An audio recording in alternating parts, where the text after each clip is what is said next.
이 아가서는 실은 하나님의 사랑에 대해서 또 예수 그리스도의 사랑에 대해서 또 이 땅에 있는 그리스도인들이 하나님을 향한 또 예수님을 향한 사랑에 대해서 말씀하시는 엄청 깊은 계시적인 책이죠.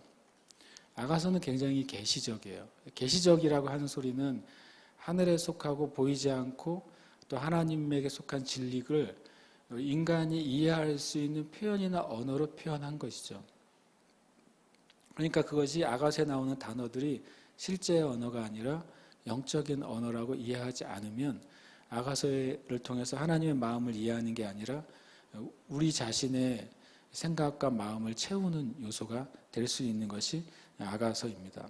그리고 또 아가서를 아주 또 이제 이쪽은 한쪽으로 막 간 내용이고 또 반대쪽은 아주 지적으로 해석해가지고 이것은 그냥 남녀 간의 그런 이제 사랑을 나눈 그냥 시다. 솔로몬의 시라고 되어 있지만 이 솔로몬의 아가라고 되어 있지만 이 솔로몬이 지었다 안 지었다도 많은 논란이 여전히 있는 것이죠. 솔로몬의 노래 중에 노래라고 되어 있죠. 이것은 솔로몬에게 바쳐진 노래일 가능성이 크다고도 많은 학자들이 얘기해요. 그리고 솔로몬이 쓴 노래라고 말할 수도 있고, 그리고 심지어는 솔로몬이 왕이 된 다음에 성경적으로 이제 1000명의 아내가 있었다고 표현하지 않습니까? 그러면 도대체 이 아가서에 나온 술람미 여인은 그 1000분의 1 중에 하나이냐?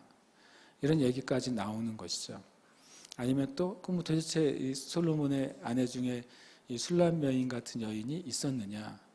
이것이 사실이냐 허구냐? 이런 얘기도 나오는 책이 또 아가서라는 거예요. 그러니까 양극단이 존재해요. 아가서에 대한 이해. 그리고 실제로 그런 것들이 글로 쓰여져 있고 책으로 나와 있고 연구로 되어 있는 거죠.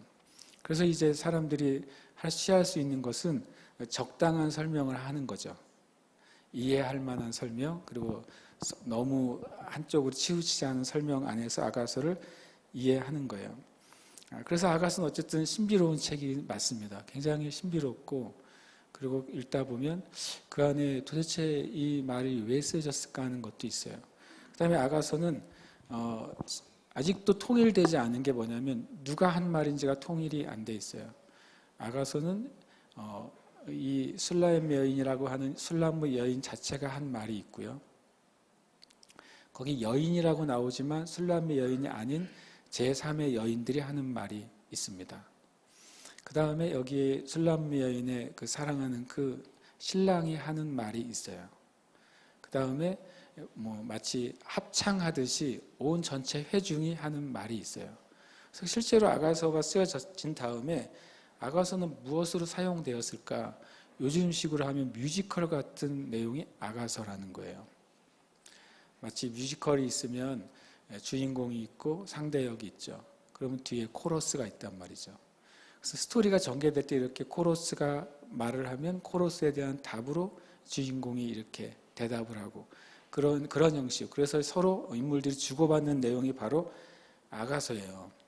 그런데 그마저도 이 문장이 코러스가 하는 문장인지 술람의 여인이 하는 문장인지 신랑이 하는 문장인지 그 제3의 회중이 하는 문장인지가 해석하는 책마다 다 틀려요. 그래서 몇 군데를 찾아봤는데 이게 일치가 안 돼요. 그래서 제가 결론을 내렸어요. 나는 나대로 하면 되겠구나. 나는 나대로 해도 아직 성경을 연구하는 분들 안에 온전한 일치가 없기 때문에 제가 뭐라고 했다고 그래서 나보고 이단이라고 할 수는 없겠구나. 아가서 강의는 그렇게 조금은 누가 한 명이 고정되어 있지 않다는 얘기를 미리 좀 말씀을 드리려고요. 그래서 아가서는 그렇게 해석하는 그 스펙트럼이 엄청 다양할 수 있는, 그래서 오히려 이것이 더 하나님으로부터 온 놀라운 은혜구나라고 느꼈어요. 주님이 이런 말씀 하셨잖아요. 하나님의 지혜가 뭐냐면 세상의 지혜로운 자, 세상의 학자들에게는 숨기시고 어린 아이들에게 나타내시는 것이 하나님의 뜻이라고 그랬어요. 그러니까 우리가 하나님에게만 집중하고 하나님의 그 놀라운 사랑에서 집중해서 아가서를 볼 때 그 아가서 안에서 문득 깨닫게 되는 것이 생긴다는 거예요. 어린 아이가 어떻게 모든 백과사전처럼 모든 지식을 알겠어요. 어린아이는 그때 경험한 것, 그때 깨달은 것을 가지고 그 순간을 행복해 하는 거예요. 우리가 하나님 말씀을 읽을 때 지식으로 성경을 다 안다 할지라도 그것이 나의 영의 만족이 되는 게 아니에요. 하나님의 말씀 그 한 구절이 내 심령에서 정말 내 마음을 따뜻하게 하고 내 마음에 빛을 비춰주고 내가 고민하고 괴로워하고 힘들어하는 그 인생의 짐을 제거해 준다면 그 말씀은 나에게 정말 능력과 은혜와 생명의 말씀이 되는 거거든요. 저는 아가서 말씀이 때때로 그렇게 느껴져요. 아가서 8장까지 말씀을 읽을 때 어떤 말씀은 계속 읽어도 모르겠을 때가 있어요. 근데 그때 그건 그냥 지나가죠. 그러다가 어떠한 말씀이 그 말씀이 제 그 영혼에 엄청나게 큰 은혜로 다가올 때가 있어요. 그러면 아가서 8장 중에 그날은 그 말씀 하나만 가지고도 너무 충분한 거예요. 그 말씀 하나만 가지고도 아가서 8장이 마치 내가 내 안에 들어와 있는 것처럼 느끼는 거죠.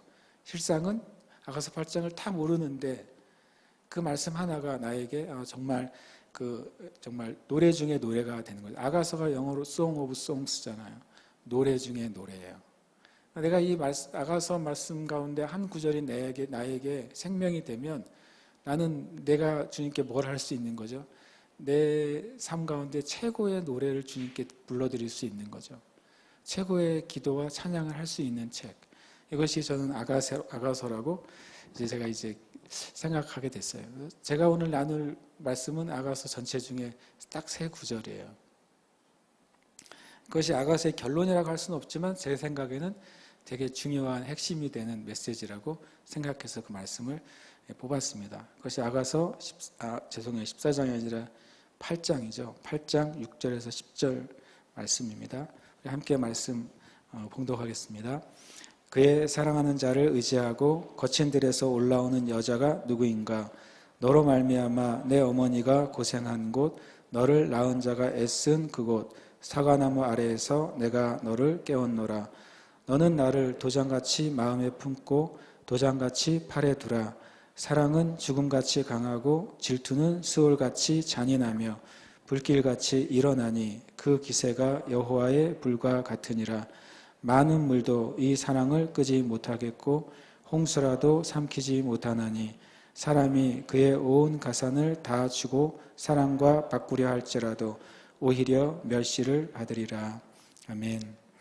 제가 제목을 꺼지지 않는 하나님의 불 사랑이라고 기록했습니다. 저는 아가서를 전체적으로 이런 그 하나님의 꺼지지 않는 그 사랑의 불을 우리가 경험할 수 있는 책이라고 생각을 합니다. 8장 5절에 보면 그의 사랑하는 자를 의지하고 거친 들에서 올라온 여자가 누구인가? 너로 말미암아 내 어머니가 고생한 곳, 너를 낳은 자가 애쓴 그곳, 사과나무 아래에서 내가 너를 깨웠노라 라고 말씀을 하고 있어요. 그런데 여기에 보면 뭔가 좀 제가 순서를 잘못한 것 같습니다. 이거부터 보죠. 5절에 보면 그의 사랑하는 자를 의지하고 거친 들에서 올라온 여자가 누구인가? 위에 있는 8장 5절의 위에 부분과 아래 부분은 말하는 사람이 달라지게 되는 거죠. 그의 사랑하는 자를 의지하고 거친 데서 올라온 여자가 누구인가? 이것은 마치 코러스가 합창을 한다고 생각하시면 돼요. 근데 이 그림상으로는 어떤 여인이 그 거친 들로부터 자기가 사랑하는 사람을 의지해서 기대고 마치 만약에 말을 타고 쫙 올라오는 장면이 무대 가운데 펼쳐지면 그때 뒤에 코러스가 노래하는 거예요. 그들을 향해서 그의 사랑하는 자를 의지하고 거친 들에서 올라온 여자가 누구인가라고 노래를 싹 멋있게 부르면 그때 그 여자 주인공이 대답을 하는 것이죠. 뭐라고요? 너로 말미암아 내 어머니가 고생한 곳, 너를 낳은 자가 애쓴 그곳, 사과나무 아래에서 내가 너를 깨웠도다. 이게 참 한글 성경이 뭐가 없냐면 무드가 없어요. 그래가지고 그런데 세번역 성경이 그것을 잘 얘기해 주고 있죠. 세번역 성경은 그 부분에서 이렇게 표현하고 있습니다. 코러스 부분을 위에 지나면 여자가 하는 말이 사과나무 아래에서 잠든 임을 내가 깨워드렸죠. 임의 어머니가 거기에서 임을 낳았고 임을 낳느라고 거기에서 산고를 겪으셨다오. 세 번째 성경이 아주 마음에 들어요. 무드가 좀 있잖아요. 실제로 그런 내용이라는 거죠. 코러스가 얘기하면 여자 주인공이 잘 이렇게 내가 그 나의 님을 깨웠다. 그래서 내가 그 님이 나를 취하고 내가 함께 이 거친 들로부터 이제 올라오고 있다라고 고백을 하고 있는 것이죠. 되게 보면 이제 8장 5절이 되게 멋있는 영화의 한 장면 같은 거예요. 마치 많은 역경과 고난과 그런 것이 끝나고 이제는 이제 사랑하는 그 신랑과 만나서 이제 그것이 끝난 상태로 이제 거친 들로부터 빠져나오는 장면이죠. 제가 보기에 영화의 해피엔딩 영화의 마지막 샷이 되는 거예요. 제가 보기에는 그런 장면이 바로 아가서 8장 5절이라고 생각하시면 돼요. 그래서 이 여자의 5절은 이제 전반부는 다른 이들의 말이고 후반부가 여인의 말이죠. 여기서 이 중요한 단어 하나가 등장을 하게 됩니다. 그의 사랑하는 자를 의지하고라고 말하고 있어요. 이 여인이 사랑하는 자를 의지하고 거친 들로부터 쉽게 말하면 탈출을 했어요. 그 거친 들의 상황으로부터 완전히 벗어나게 된 것이죠. 그러니까 그 여인은 어쨌든 엄청 행복한 상태죠. 사랑하는 사람을 만났기 때문에도 행복하고 그동안 수많은 일, 말로 할 수 없는 그 거친 과정을 지나왔기 때문에 엄청 행복한 거예요. 근데 그때 그것을 표현해주는 단어가 의지한다는 하나의 단어예요. 의지한다는 단어가 이렇게 씁니다. 한글로는 라파크라고 읽습니다. 히브리어는 오른쪽에서 왼쪽으로 읽습니다. 라파크입니다. 밑에 조그맣게 써 있는 게 이제 모음이죠. 위에는 자음이고요. 근데 라파크가 말 그대로 의지한다는 뜻이에요. 근데 이게 왜 중요하냐면 성경 66권 중에 딱 한 번 나와요. 이 단어가. 어디서? 여기서. 아가서 8장 5절에서 단 한 번 등장하는 엄청 신기한 단어인 거죠. 라파크라는. 다른 이제 한글 성경에서 의지한다는 표현은 많이 나와요. 신약도 나오고 구약도 나오는데 이 표현은 이 히브리어를 쓰는 표현은 딱 이 한 절이에요. 굉장히 특별한 단어라는 것이죠. 특별한 단어를 여기에다가 써놨어요. 바로 이 여인이 만난 그 사랑의 관계를 제일 어떻게 표현할까를 고민하다가 쓴 단어처럼 보이는 것이고 성경의 유일무이한 단어가 되어버린 거죠. 바로 이것이 그 사랑의 유일성을 말을 해요. 이 사랑은 너무 특별한 것이죠. 다른 어떤 단어로 다른 어떤 모습으로 표현할 수 없는 단어예요. 분명히 이 아가서는 하나님의 사랑을 말하고 있고 아가서는 분명히 예수 그리스도의 사랑을 말하고 있고 아가서는 이 땅의 그리스도인들이 받은 사랑 그리고 경험해야 될 사랑을 말하고 있어요. 이 의지하다는 단어가 딱 한 번 나오는 것은 바로 하나님과 이 땅에 있는 그리스도인의 사랑, 예수 그리스도와 예수 그리스도를 믿는 사랑은 다 온 우주의 유일한 사랑인 거예요. 하나님이 이 땅에 있는 1억 명의 그리스도인들을 사랑한다 그러면 하나님의 사랑이 1억 분의 1로 나누어져서 그래도 하나님은 크신 분이니까 1억 분의 1도 클 거야. 그런 개념이 아니라 하나님은 누구 한 명이 예수 그리스도를 믿고 영접하고 그의 자녀가 되는 순간 이 관계를 원하신다는 거예요. 온 우주 가운데는 유일한 관계. 마치 누군가가 하나님의 사랑을 알게 되면 어떻게 느껴지냐면 온 우주 가운데 오직 나만 사랑하신 하나님을 경험하게 된다는 거예요. 이것은 이기적인 걸 의미하는 게 아니에요. 하나님이 우리를 얼만큼 귀중하게 여기시고 소중하게 여기시고 그 하나님의 사랑이 얼마나 신비로운지를 보여주는 단어, 그것이 이제 라파크라고 저는 생각해요. 우리가 주님의 사랑을 알았을 때 이 여인이 거친 들에서 오직 그 사랑하는 그에게 자신을 의지해서 거친 들에서 빠져나올 수 있었어요. 우리가 주님을 만났을 때 우리가 주님에게 어떤 사랑을 드려야 되느냐, 그 주님께 나의 삶을 온전히 의지해야 돼요. 나의 생각과 나의 마음과 나의 뜻과 나의 계획과 온전히 거기에 맡겨 놓는 것이죠. 마치 우리가 어떤 누군가의 차에 타면서 내가 들고 있는 짐을 머리에 들고 있으면 어떻게 될까요? 벌 쓰는 것처럼. 왜 그러냐 그러면 차를 태워주시는 것만도 감사한데 짐까지 제가 실을 수가 없어. 짐은 제가 들고 가겠어요. 그게 미련하고 이제 코미디 같은 이야기잖아요. 근데 놀랍게도 많은 그리스도인들이 내가 주님을 믿습니다. 그리고 주님과 함께 그 주님의 자리에 올라앉죠. 그런데 놀랍게도 끊임없이 내 짐은 내가 지고 간다고 생각하는 수많은 그리스도인이 많은 거예요. 우리가 주님을 사랑하는데 이 의지하는 것을 배우지 못하는 거죠. 실은 우리의 이제 지난주에 그런 말씀을 드렸어요. 죄의 그 결과로 우리에게 쫓아오는 것이 두려움과 수치감이라고. 근데 우리가 주님을 만날 때요, 내 안에 있는 두려움과 수치감까지도 주님께 의지해서 완전히 의탁해야 돼요. 그걸 주님을 의지하고 간다고 하면서 여전히 나에게는 두려움과 수치는 나의 몫이야. 어떤 경우는 이건 내가 평생 지고 가야지. 그런 표현을 쓰더라고요. 어떤 분은요. 이 문제는 제가 평생 지고 가야죠. 제 책임이죠. 실제로 그렇게 말하는 분을 여러 번 만났어요. 그리고 제가 참 물론 이 비슷한 말을 나눴지만 주님은 우리를 받아주실 때 우리 안에 있는 두려움도 받아주시는 거죠. 주님이 우리를 받아주실 때 우리가 가지고 있는 수치감도 같이 받아주시는 거죠. 우리가 거기에서 자유케 된 증거가 뭐겠어요?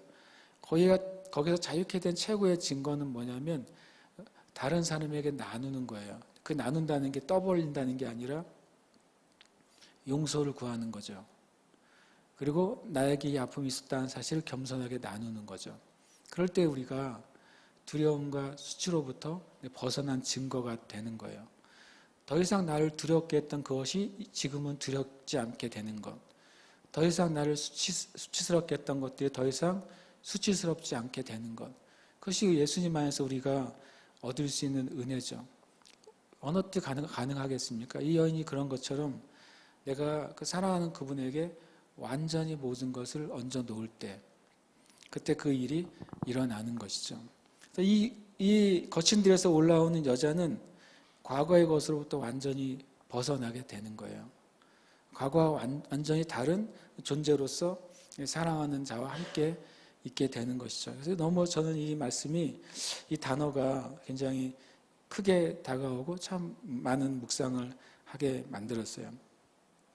순서를 잘못했는데 그 보면 8장 5절을 보면 이런 말이 있습니다. 전반부는 그런 이야기지만 이 후반부는 바로 이 여인이 자기가 전에 있었던 곳이죠.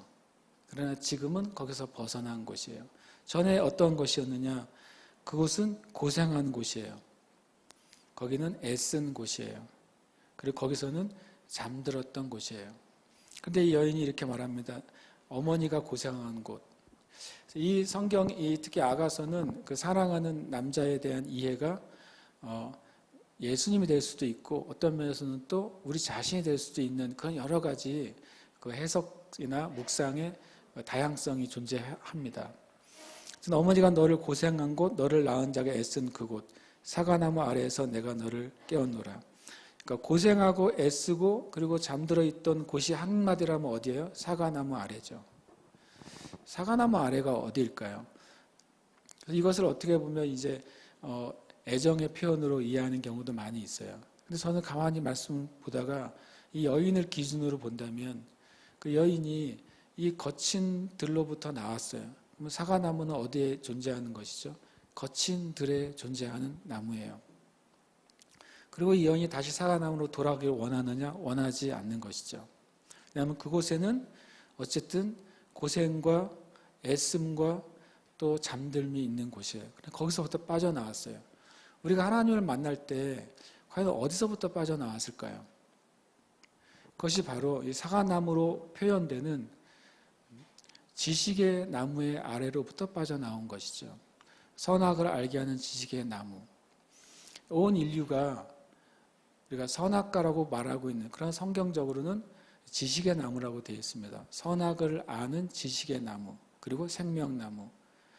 만약 이 땅에 온 인류가 생명나무 아래에 있다면 거기서 빠져나올 필요가 없는 것이죠. 왜냐하면 그것은 영원한 생명과 기쁨과 행복을 주는 자리니까. 그러나 인간이 죄를 범함으로써 인간은 어느 나무 아래에 속하게 됐습니까?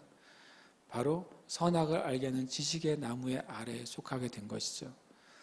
에덴 동산으로부터 빠져나왔지만 여전히 인간의 영혼은 그 선악을 알게 하는 지식의 나무에 얽매여 있는 거예요. 그래서 계시록에 보면 하나님이 나중에 이기는 자에게 주시는 은혜가 뭡니까? 다시 생명나무로 옮겨지는 것을 말씀하고 있는 것입니다. 바로 이 여인이 그동안에 죄의 나무 아래에 속해 있다가 이제는 그 사랑하는 이를 만남으로부터 거친 들로부터 완전히 빠져나와서 이제는 행복과 평강으로 옮겨지고 있는 모습을 우리는 보고 있는 것이죠. 저와 여러분이 주님을 만났다고 하는 것은 뭐냐면 바로 이 지식을 알게 하는 나무의 아래로부터 우리는 벗어나기 시작하는 거예요. 그래서 우리는 믿음으로 고백해야 되는 것이죠. 왜냐하면 어머니가 고생한 것, 이것이 뭡니까? 어머니가 자녀를 낳을 때 하는 고생이 어디서부터 시작됐다고 성경은 말하죠.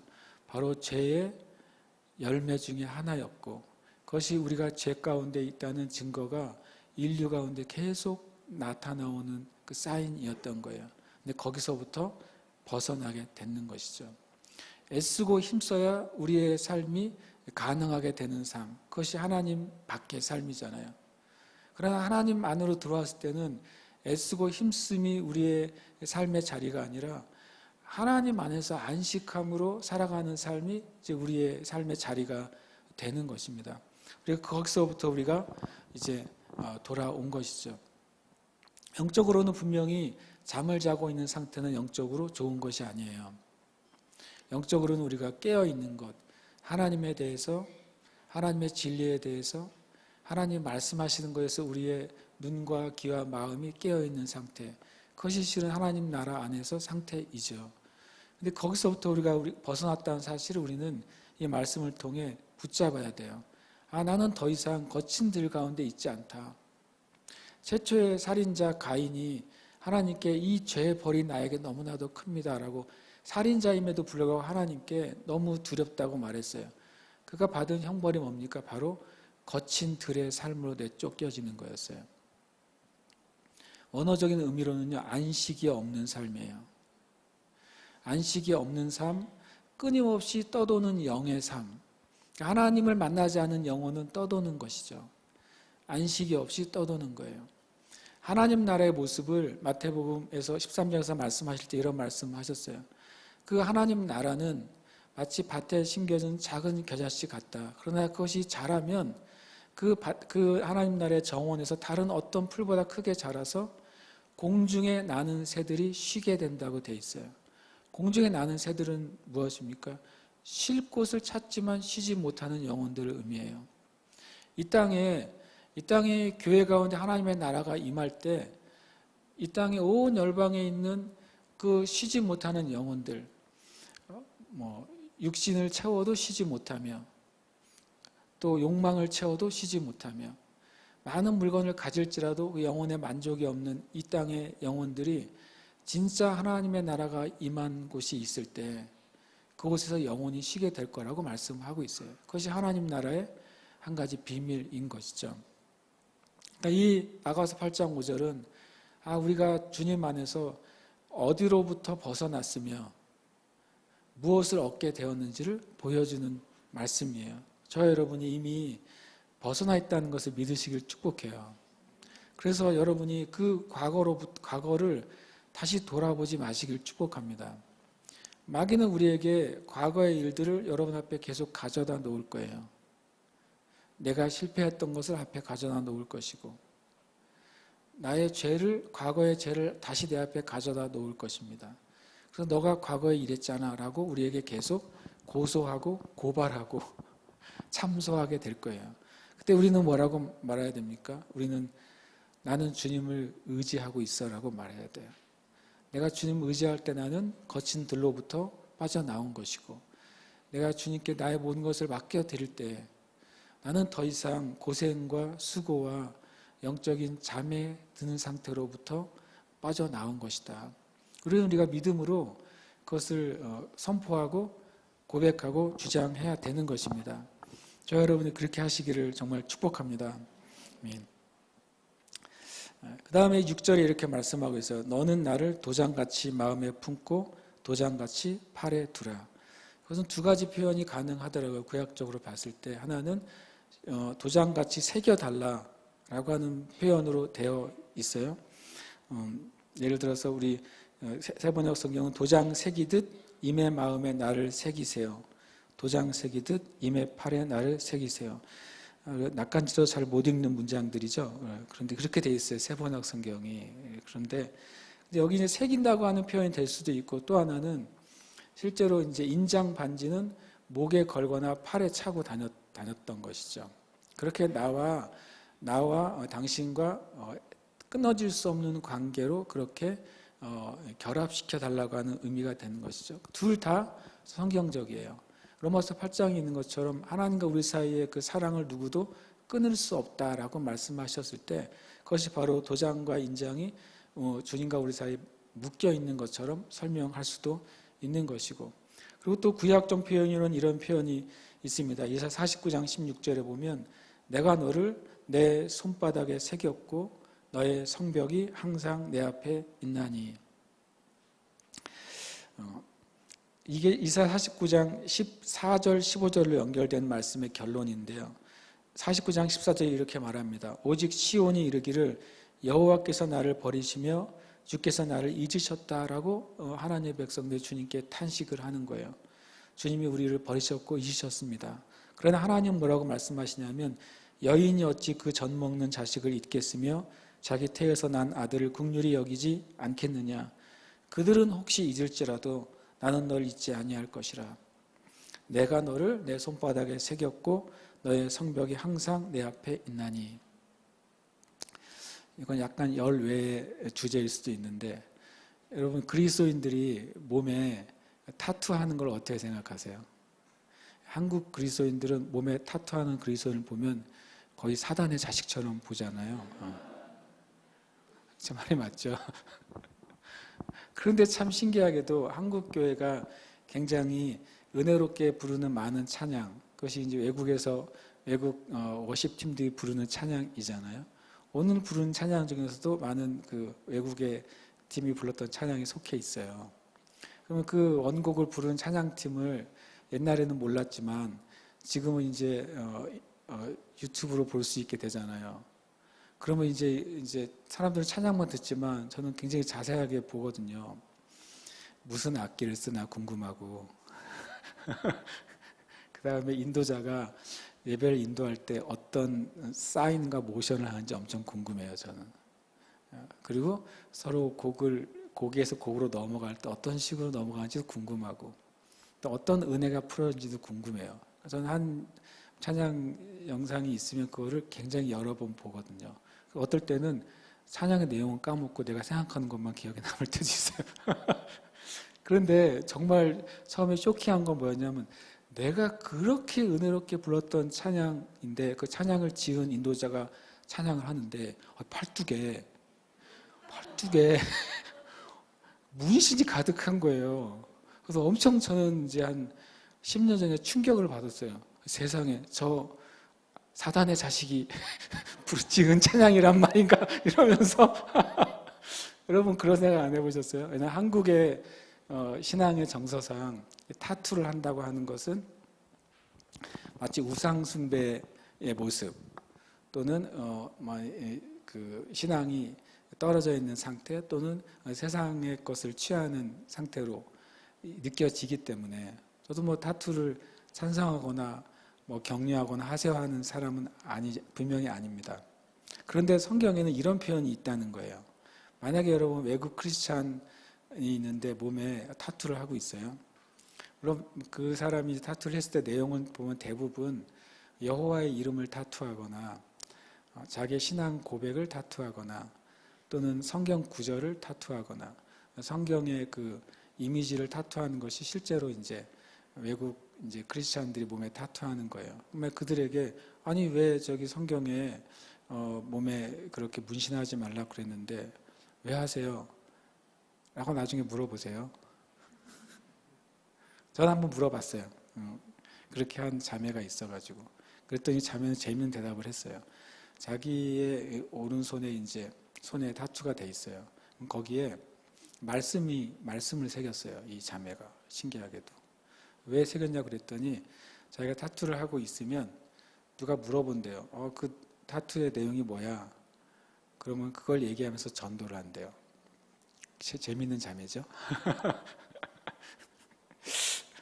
그런데 이제 만약 성경적인 근거를 알아? 내가 물어봤어요. 그랬더니 모른대요. 그걸 내가 가르쳐 줄까 그랬어요. 그럼 이거 주제는 다른 주제긴 하지만 좀 성경적으로 그러면 그 타투하는 게 예스냐 노냐 그걸 제가 말하려고 싶은 건 아니고 다만 이런 표현이 있다는 거예요. 성경이. 하나님이 새겼다라는 표현을 쓰신 거죠. 내가 너의 이름을 내 손바닥에 새겼다. 이것은 뭐냐면 잊지 않고 있다. 그리고 심지어는 내가 너의 이름을 잊을 수 없게 됐다. 이렇게 말씀하시는 거예요. 여러분, 하나님은 여러분이 하나님을 믿을 때 그렇게 되신 거예요. 하나님이 우리를 주님의 마음에 새기셨고 심지어는 잊을 수 없게 된 거예요. 하나님은 여러분을 잊을 수가 없어요. 왜냐하면 하나님의 사랑의 열매가 여러분과 저이기 때문에 그래요. 다시 이제 야가서에서는 거꾸로 사랑하는 이에게 그렇게 요청하는 것이죠. 이미 사랑하는 여인은 그 사랑하는 사람에게 온전히 지금 의지가 되어 있어요. 의지하고 올라왔잖아요. 거친 들에서. 이렇게 고백하는 거예요. 이제 나는 당신을 온전히 의지합니다. 나를 바로 당신의 도장같이 마음에 품고 도장같이 팔에 그렇게 나를 그렇게 완전히 하나가 되게 해주세요. 라고 하는 고백이죠. 저 여러분이 주님께 해야 될 고백인 것이죠.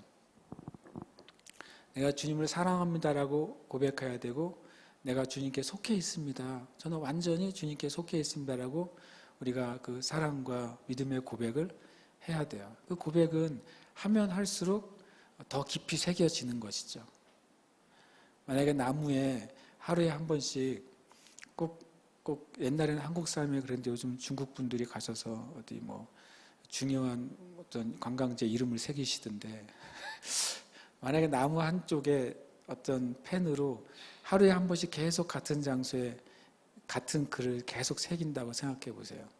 그럼 시간이 지날수록 그거는 더 분명해지고 더 깊어지고 더 선명해지겠죠. 우리가 하나님 앞에 나아갈 때마다 하나님에 대한 사랑과 믿음을 고백하면 할수록 그것은 마치 나무에 무엇을 새기는 것이 더 깊어지는 것처럼 저와 여러분이 매일매일 주님을 찬양하고 매일매일 하나님께 사랑을 고백해야 될 이유가 있다면 고백하면 할수록 우리는 더 깊은 은혜 안으로 들어가는 놀라운 특권을 경험할 수 있기 때문에 그래요. 그래서 주님이 항상 기뻐하라 그러세요. 항상 기도하라 그러세요. 항상 감사하라 그러세요. 그럴 때마다 우리는 더 깊은 하나님의 영역을 경험하도록 주님이 열어주시겠다는 거예요. 그러면 그걸 안다면 그렇게 하지 않으면 손해는 내 손해지 하나님 손해는 아닌 거예요. 여러분이 항상 기뻐하고 그리고 기도하고 감사하시길 축복해요. 하나님이 우리에게 주신 일종의 그 암호인 것이죠. 하나님의 나라 안에 들어가는 암호예요. 번호 키가 있어야 문이 열리는 것처럼 하나님 앞에 갈 때 하나님이 나의 하나님이신 것을 기뻐하고 내가 하나님 안에서 구원받은 자녀인 것을 기뻐하고 내 영혼이 완전히 자유케 되고 해방되었다는 것을 기뻐하며 감사하며 또 기도해야 돼요.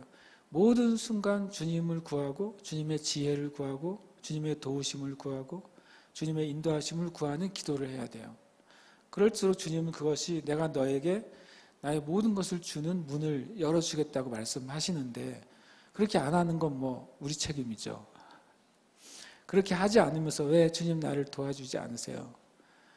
라고 우리가 말하는 것은 성경은 이미 우리에게 비밀을 알려주셨는데 내가 그것을 하지 않으면 주님이 이미 주신 것을 받지 못하게 되는 거예요. 분명히 이 아가서 8장 6절에서 이 여인이 사랑하는 이에게 요청하는 것처럼 주님은 이미 그 일을 하셨어요. 여러분 아십니까? 우리가 주님께 무엇을 요청하든지 하나님이 그 일을 하신 거예요. 하나님이 이미 하셨고 우리가 요청할 때 줄 준비를 하고 계시는 것이죠. 우리는 주님께 정말 믿음의 고백과 믿음의 기도를 계속 포기하지 않아야 돼요. 우리는 하나님이 이미 그것을 알고 계시고 가지고 계시기 때문에 정말 하나님 우리에게 주시는 응답하시는 건 정말 진정한 로켓 배송이죠. 오늘 주문하면 오늘 받는 거예요. 자, 우리가 기도하면서 이 은혜가 하나님이 이미 나를 새기셨구나. 하나님이 이미 나에게 필요한 것을 가지고 계시구나. 그 믿음을 가지고 우리가 기도하게 되시기를 축복합니다. 그럼 하나님의 그 사랑이 무엇인가? 오늘 간단한 설교일 줄 알았더니 이렇게 길어질 줄 몰랐어요. 주보에 보면 딱 3줄 적어놨잖아요. 이렇게 간단한 설교였는데 실은 고민이 됩니다. 성경에 있는 문장 그대로 제가 적어봤어요. 사랑은 죽음같이 강한 거예요. 그렇죠? 성경 문장 그대로 해서 적어봤어요. 스올같이 잔인해요. 그리고 사랑은 불같이 일어나요. 그 사랑은 여호와의 불과 같아요. 이거 가만히 보고 있으면 뭐가 떠오르세요? 죽음과 스올과 불. 한 단어가 떠오르죠. 지옥이에요, 지옥. 제가 깜짝 놀란 건 뭐였냐면 이 여인이 지옥을 얘기하고 있는 거예요. 사랑하는 이의 사랑을 설명하는데 뭘 가져다 써요? 천국을 가져다 쓰지 않고 지옥을 가져다 놓고 그 하나님의 사랑을 얘기하고 있어요. 저는 이 방법이 너무 신기했어요. 이런 방법도 있구나라고 제가 생각을 했어요. 하나님의 사랑을 얘기할 때 우리가 경험한 걸 얘기할 수 있잖아요. 하나님께로부터 우리에게 주신 그 은혜를 얘기할 수 있잖아요. 하나님의 사랑이 얼마나 큰지 얘기할 수 있잖아요. 그런데 여기서는 반대의 것을 얘기해요. 왜 이렇게 썼을까 제가 생각해 보게 됐어요. 죽음과 수올과 불은 무엇이냐면 이 여인에게 이 사랑이 없었다면 그가 처할 상황인 거예요. 저와 여러분이 하나님을 만나지 못했다면 우리는 어느 가운데 처해 있냐면 죽음과 수올은 지옥이죠. 지옥과 불 가운데 살아가는 거예요. 근데 하나님의 사랑이 이 죽음이 가지고 있는 그 결정적인 것이죠. 죽으면 끝이잖아요. 수올이 가지고 있는 참혹한 거예요. 영원히 끝나지 않은 고통이잖아요. 불은 무엇입니까? 모든 것을 남겨버리지 않고 다 제거해버려요.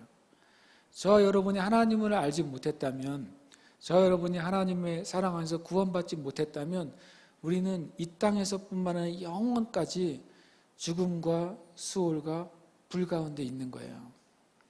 그런데 하나님의 사랑을 만나고 나니까 하나님의 사랑이 이 죽음 같은 곳으로부터 나를 구원내셨구나. 실은 원래는 가치라고 표현하지만 보다가 더 정확한 표현이죠. 하나님의 사랑은 완전히 우리에게 소망이 없는 죽음보다 더 강해서 우리를 죽음으로부터 끄집어내 주시는 것이죠. 하나님의 사랑은 저 끝이 없는 수올, 지옥의 밑바닥보다도 더 집요해가지고요. 지옥은 집요하게 끊임없이 우리를 끊임없는 고통과 또 끊임없는 아픔과 끊임없는 참상을 끌어가지만 이 하나님의 사랑은 더 집요해요. 더 집요하고 집요해서 지옥의 맨 밑바닥까지라도 있는 그 영혼들을 찾아가셔서 정말 놀랍게도 그것을 끄집어내시는 것. 그것이 바로 이 스올같이 잔인한 하나님의 사랑이에요. 집요하십니다. 하나님이 여러분을 찾으시는 사랑이 얼마나 집요하신지 몰라요. 하나님은 포기하지 않으세요. 그리고 불과 같습니다. 불이 우리 모든 것을 다 사르지만 그러나 하나님은 반대로 없어지기까지 한 우리의 존재를 다시 일으켜 주시는 거예요. 소망이 정말 0%인 우리 존재를 주님은 다시 소성시키시고 다시 거듭나게 하시잖아요. 이 전 존재는 사라진 것이죠. 이 죄와 악으로 말미암아 전 존재는 사라졌지만 하나님의 사랑이 우리를 다시 재창조하신 거예요. 그래서 누구든지 그리스도 안에 있으면 새로운 피조물, 새로운 창조물이라고 말씀하시는 것이죠. 그것이 여호와의 불과 같다. 여호와의 불은 영원한 불이에요. 여호와의 불은 꺼지지 않는 불인 것이죠. 그래서 표현을 이렇게 말하고 있습니다. 골로새서 1장 13절을 저는 이제 보게 됐어요. 아가서 8장 말씀에서 골로새 1장 13절을 제가 발견하게 됐어요. 그가 우리를 흑암의 권세에서 건져내사 그의 사랑의 아들의 나라로 옮기셨으니, 하나님의 사랑의 아들 반대편에 있는 것은 흑암의 권세 안에 있는 나라예요. 흑암의 권세 안에 뭐가 있냐면 죽음이 있고 끝이 없는 지옥이 있고 그리고 태우는 불이 있어요. 그런데 하나님의 그 사랑의 아들, 하나님의 사랑이 충만하게 적셔져 있는 그분의 나라에서 우리를 끄집어내실 때 우리가 이 죽음과 수월과 불로부터 완전히 벗어나게 되는 것이죠. 그것이 하나님의 그 사랑이에요. 하나님의 사랑을 이 아가서에서 이렇게 표현한 것이 전 너무나도 참 너무 놀랍고 감사했어요. 내가 하나님의 사랑의 모양을 이렇게 어떤 멋있는 정의로 표현할 수 있는 게 아니라 주님의 사랑이 나를 이렇게 바꾸셨구나라고 표현할 수 있는 것이죠. 저 여러분은 더 이상 흑암의 권세 아래 있지 않습니다. 왜냐하면 우리가 그분의 사랑의 아들의 나라 안에 있기 때문에 그래요. 그 사랑 안에서는 죽음이 작동할 수가 없는 거예요. 그 사랑 안에서는 지옥이 작동할 수가 없는 거예요. 그 사랑 안에서는 우리를 태우는 불이 작동할 수가 없는 것이죠. 오직 하나님의 그 생명만이 작동하는 것입니다. 사랑의 가치가 얼마인가? 답이 너무 뻔하죠. 아가서 8장 7절이 이렇게 말하고 있습니다. 사람이 그의 온 가산을 다 주고 사랑과 바꾸려 할지라도 오히려 멸시를 받으리라. 세번역 성경은 오히려 웃음거리만 되고 말겠지요, 이렇게 표현했어요. 아주 쉬운 답인 것이죠. 뭐냐면 사랑의 가치는 사람의 모든 것보다 가치 있습니다. 여러분이 가지고 있는 게 얼마일지 모르겠지만 그 모든 것보다 하나님의 사랑이 더 값어치가 있어요. 우리가 그것을 아는 사람이 주님의 사랑을 아는 거예요. 제가 묵상을 많이 해봤거든요. 주님의 사랑을 안다는 게 뭘까? 이렇게도 묵상해보고 저렇게도 묵상해봤어요. 내가 주님의 사랑을 안다는 게 뭘까? 반대로 우리 형제 자매들을 내가 만날 때 그 형제 자매들이 주님의 사랑을 알고 있을까? 아니면 잘 모르고 있을까를 내가 어떻게 성경적으로 명확하게 내가 분별할 수 있을까? 근데 답이 여기 있어요. 뭐냐면 만약에 어떤 사람이 하나님이 나를 사랑하신다는 것을 그 삶에서 내 인생 전체보다도 하나님 나라를 사랑하신다는 게 훨씬 더 가치 있고 귀중하게 여기는 방식으로 살아가면 그런 말을 하는 사람은 하나님의 사랑을 아는 거예요. 근데 그렇지 못하면 하나님의 사랑을 완전히 잠겨져 있지 못한 거예요. 하나님 나를 사랑하신다는 사실로만 만약에 우리가 충분하게 된다고 하면 그 사람은 하나님의 사랑을 완전히 안 거죠. 주님이 이런 말씀을 하셨어요. 누가복음 9장 25절에 사람이 만일 온 천하를 얻고도 자기를 잃든지 빼앗기든지 하면 무엇이 유익하리요? 그러셨어요. 반대로 말하면 유익하지 않다는 것이죠. 온 천하보다도 자기의 영적인 생명이 더 가치가 있어요. 그런데 이 온 천하를 주고서도 살 수 없는 것이 그것이 하나님의 사랑인 거예요. 그래서 여러분 한번 이렇게 여러분이 서 있다고 생각해보고 어떤 계산을 한다고 생각해 보세요. 내가 주님을 믿는 것 때문에 이걸 포기해야 된다라고 생각해 보시면 그 포기해야 될 것의 가치를 한번 생각해 보세요. 그거 꽤 비싸네 라고 생각할 수 있어요. 그래서 계속 뒤로 물러나는 거예요. 하나씩 내주면서 물러나는 거죠. 뭐 때문에? 내가 하나님의 사랑을 선택해야 되기 때문에 내 삶의 어떤 부분들을 계속 넘겨줘야 된다고 생각해 보세요. 그래서 여러분이 넘겨줄 수 있는 요소가 많이 있겠죠. 하나하나 넘겨줬어요. 다 넘겨주고 하나도 남은 게 없을 때까지 다 넘겨줬다고 생각해 보세요. 그때 여러분이 가지고 있을 마음의 느낌이 만약에 하나님에 대한 감사와 사랑이 남아있다면 그건 정말 우리가 하나님을 만난 거예요. 예를 들어서 내가 예수님 믿는 것 때문에 내 재산을 잃어버려야 돼? 예수님을 선택해야 돼? 재산을 선택해야 돼? 라고 생각했는데 내가 그래 그 카드를 줘버리지 하고 딱 줬다고 생각해 보세요. 또 있는데 예수님 믿는 것 때문에 자녀들에 대한 내가 어떤 생각이나 권리를 포기해야 돼? 그래서 그 카드도 내어줬다고 생각해 보는 거죠. 그런데 예수님 믿는 것 때문에 내 삶과 수고를 포기해야 돼? 그것도 카드를 내었다고 생각해 보세요. 여러분이 만약에 마지막까지 내가 가지고 있을 카드가 뭐세요? 사람마다 다를 수 있어요. 내 생명일 수도 있고요.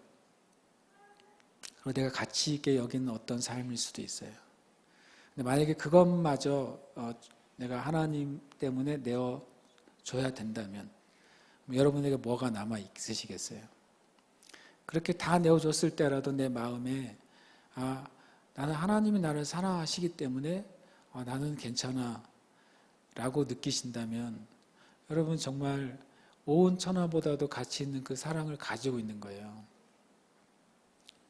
저는 이게 굉장히 단순한 생각이 들었어요. 그래서 마음속에 이것도 한번 꺼내서 버려보고 저것도 버려보고 다 버려봤을 때 내 마음에 뭐가 있을까? 거기에 주님의 사랑이 있으면 돼요.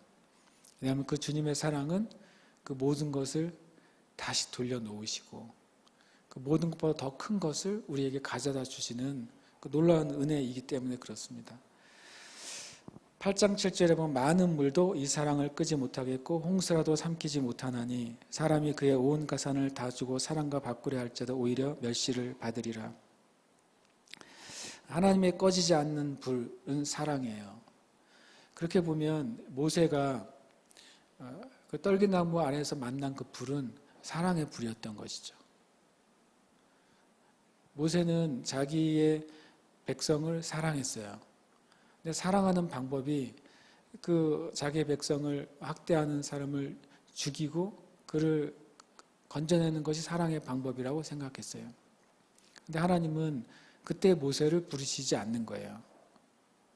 혈기왕성하고 똑똑하고 힘이 있고 권력이 있는 그 이집트의 왕자인 모세를 부르시지 않는 거예요. 요세푸스의 그 글에 보면 이 모세에 대한 많은 이야기가 나와요. 한글 우리 성경에는 모세의 스토리가 안 나오죠. 모세가 40살이 되었을 때 히브리인들을 돌아볼 생각을 가졌다고 표현하고 있잖아요. 그럼 40세까지의 기록이 안 나와요. 요세푸스의 글에는 그게 나옵니다. 유대인들은 그 이야기를 알고 있죠. 모세가 이집트에서 엄청난 전과를 올렸고 유명한 왕자가 됐고 실제로 다음 파라오의 반열에 오른 사람이었어요. 왜냐하면 이 모세가 전투에 있어서 엄청난 전략가였고 모세가 한 전투의 기록이 요세푸스에 나오는데 정말 이길 수 없는 적을 이기게 돼요. 모세가 많은 전략을 가지고 그것을 통해 모세가 명성을 얻고 힘을 얻어요. 그러니까 자기의 백성을 돌아볼 수 있는 마음을 갖게 된 거예요. 그러나 주님이 그때 모세를 사용하지 않으신 거예요. 오히려 그가 살인자가 되고 40년 동안 그가 이루었던 모든 명성과 권력과 부와 권세를 다 빼앗긴 채로 도망자가 되어버린 것이죠. 광야 가운데 40년을 지나고 나서 아무것도 소망과 또 희망을 찾을 수 없다고 생각하는 그때 하나님께서 꺼지지 않는 사랑의 불로 모세를 만나 주신 거예요.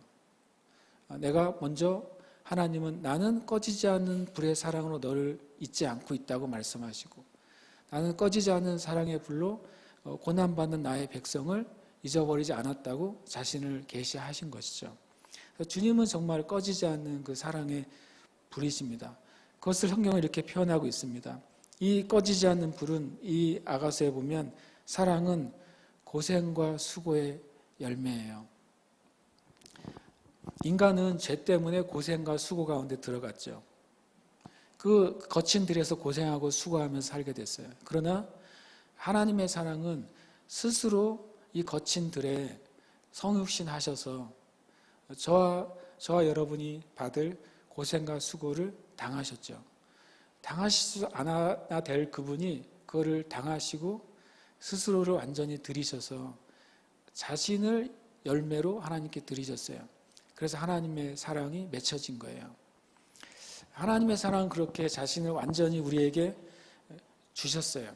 이것이 이제 하나님의 사랑이신 것이죠. 또 사랑은 잠든 자를 깨웁니다.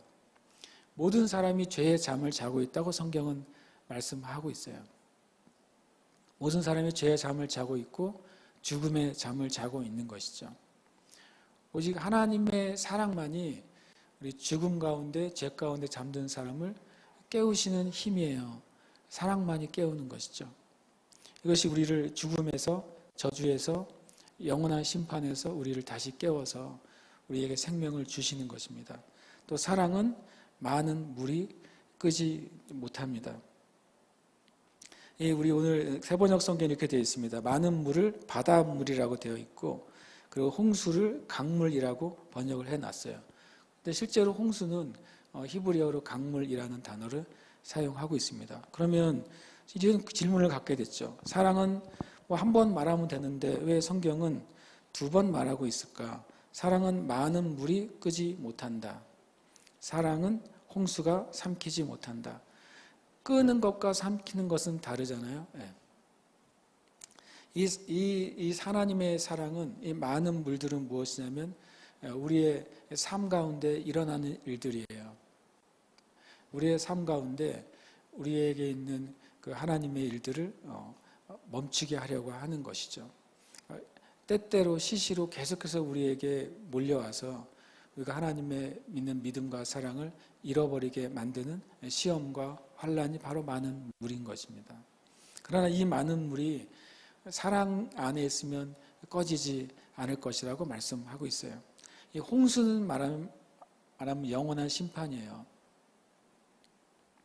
마지막 심판의 그 홍수가 일 때, 왜냐하면 이 홍수를 통해서 이 모든 것이 다 삼켜질 텐데, 그러나 하나님의 사랑 안에 있는 자만 거기서 구원을 받는 것입니다. 바로 꺼지지 않는 사랑은 저와 여러분의 이렇게 이미 임해 있어요. 그리고 그것은 앞으로도 꺼지지 않을 거예요. 그리고 그것이 우리를 계속 살게 만드실 것입니다. 할렐루야. 우리 기도하겠습니다. 우리가 주님 앞에 참 아가서 말씀이 너무 감사하네요. 저와 여러분이 주님 앞에 완전히 의지하게 되는 그런 은혜가 있게 되시기를 축복합니다.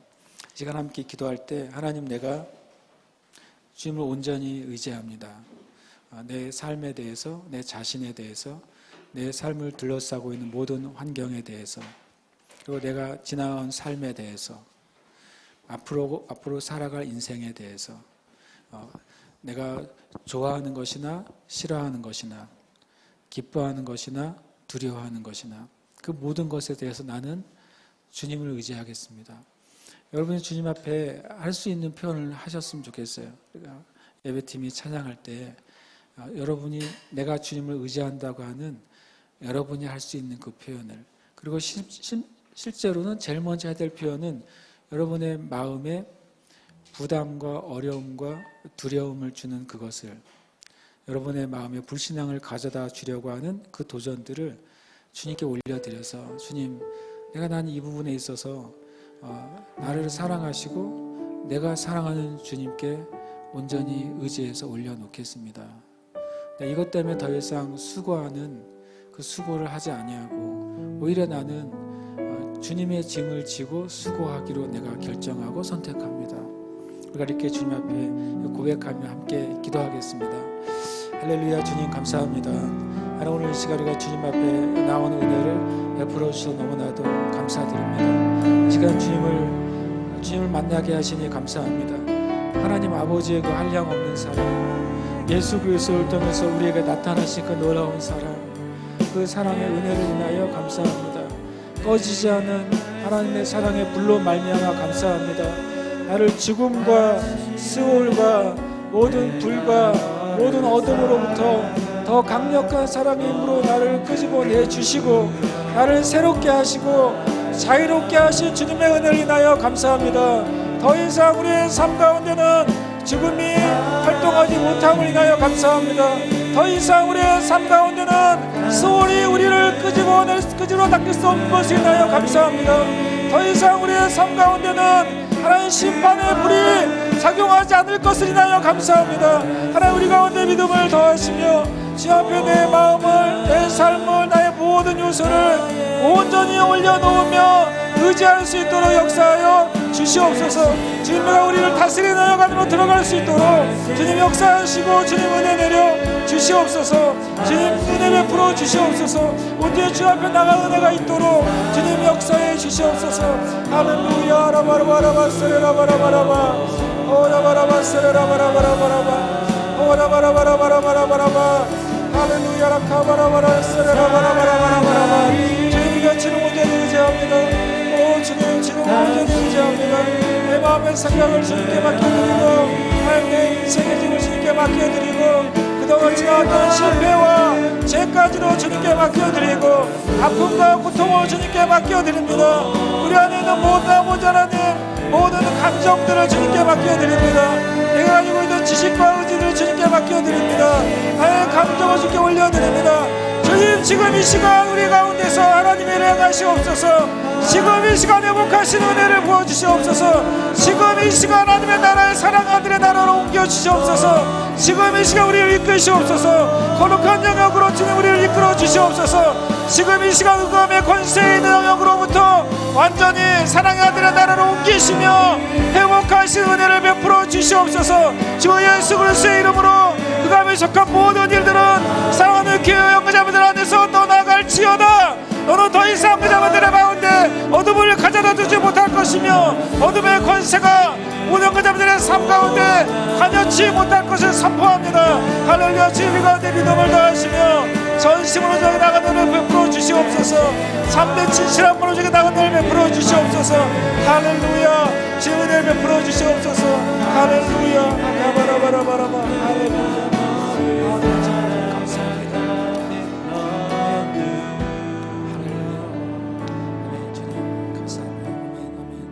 할렐루야. 주님 아가서 8장 5절에 고백한 것처럼 우리는 그 사랑하는 자를 의지합니다. 히브리어의 그 라파크의 단어처럼 우리 유일무이한 하나님의 사랑, 우주 가운데 온 세상 가운데 온 역사 가운데 나를 사랑하시는 유일한 하나님의 사랑을 우리는 의지합니다. 우리가 그 안에서 행할 것을 믿음으로 고백합니다. 주님 더 이상 우리의 삶 가운데 사망도 죽음도 흑암도 불도 우리에게 관여할 수 없음을 또 믿음으로 선포합니다. 우리가 주님으로부터 해방되었기에 우리는 용서할 수 있으며 용서를 구할 수 있는 자가 되었습니다. 하나님 우리의 삶 가운데 가지고 있는 모든 무거운 짐에 대해서 먼저 하나님 앞에 용서를 구하게 하옵소서. 그리고 주님 사랑하는 형제 자매들에게 용서를 구하는 자가 되게 해주시옵소서. 내가 주님 앞에 용서를 구했기 때문에 그 죄의 사슬이 끊어졌고 그 죄의 사슬이 끊어졌기 때문에 이제는 사랑하는 형제와 자매들 가운데 그 사슬을 우리가 끊을 때가 되었습니다.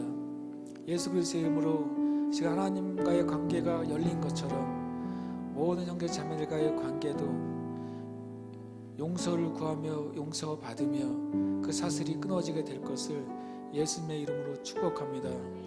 너 마귀야, 너가 우리 형제 자매들의 삶 가운데서 천국이 임한 것을 깨닫지 못하게 하고 하나님과의 사랑의 관계 안에서 심판과 사망과 저주의 끈이 풀어진 것을 깨닫지 못하게 하고 그런 말미암아서 우리가 용서를 구하고 용서받지 못하게 하는 너 마귀야, 예수 그리스도의 이름으로 명하노니 사랑하는 새 예루살렘 교회와 모든 형제 자매들의 삶과 가정과 관계 가운데서 너의 묻은 모든 속임과 묶임을 끊고 떠날지어다. 주님 오늘 이후로 교회 안에 주님 용서하며 용서받는 일들이 일어날 것입니다. 사슬이 끊어지고 풀어지는 것을 우리는 보게 될 것입니다. 사슬이 끊어지고 풀어질 때 하나님께서 우리의 온 영과 혼과 육체 가운데 묶여있는 모든 것을 푸시고 해방하시는 것을 우리는 목도하게 될 것입니다. 주님의 은혜를 인하여 감사하고 한량없는 주님의 사랑을 인하여 감사드리고 오직 주님만을 찬양합니다. 살아계신 예수 그리스도의 이름으로 기도드립니다. 아멘.